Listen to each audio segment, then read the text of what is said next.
I'm Alan Gilmore. I'm the Resident Superintendent of the University of Canterbury's Mount John Observatory at Lake Tekapo. My job covers a very wide range of activities. I look after the general running of the whole Mount John site. That involves, well, my joke is everything from accounting to weed spraying, but it's literally true.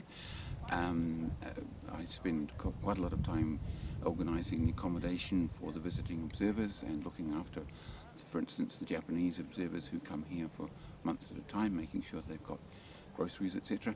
I look after things like the clearing of the road after snow. We have a snow plough here, and I also run an observing program with my wife Pam Martin. We have been running a program looking at near-Earth asteroids. We've run that program for many years, so we get time on the 1 metre telescope for that. So it covers a very wide range of activities, all involved with making sure that the Mount John site functions properly. The thing I enjoy most about my job is just the variety. All of the things I mentioned, some of them are more chores than others, but mostly it involves meeting and dealing with lots of very nice and very interesting people.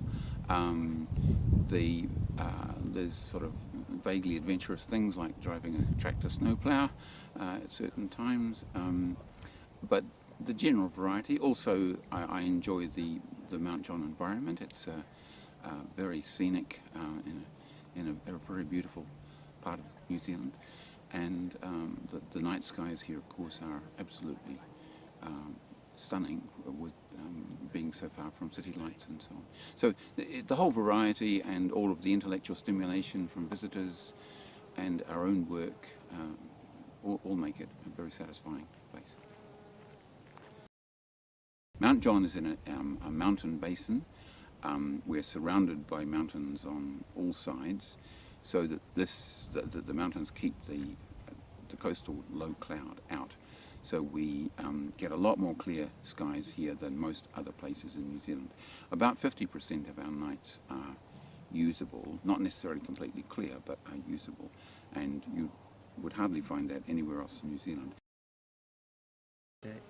My path to this current position relied on a lot of luck in different places along the way, as I guess happens with a lot of people.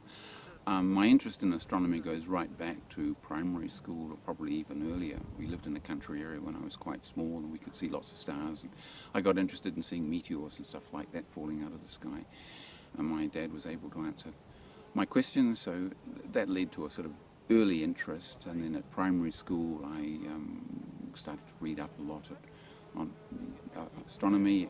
By the time I got to intermediate, I found a book in the library that explained how to build a reflecting telescope, which I did. That led me to variable star observing, an amateur astronomy activity.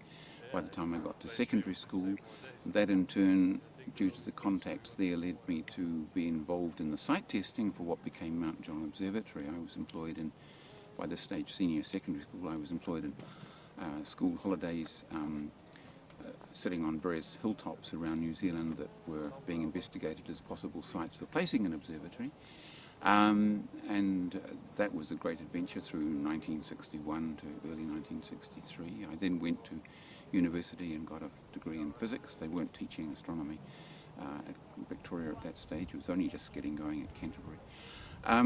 That led later to a job at the Carter Observatory, which was very early sort of astronomy for New Zealand, where I set up with Pam the Near-Earth Object and Comet Observing Program as a scientific program using Carter Observatory equipment.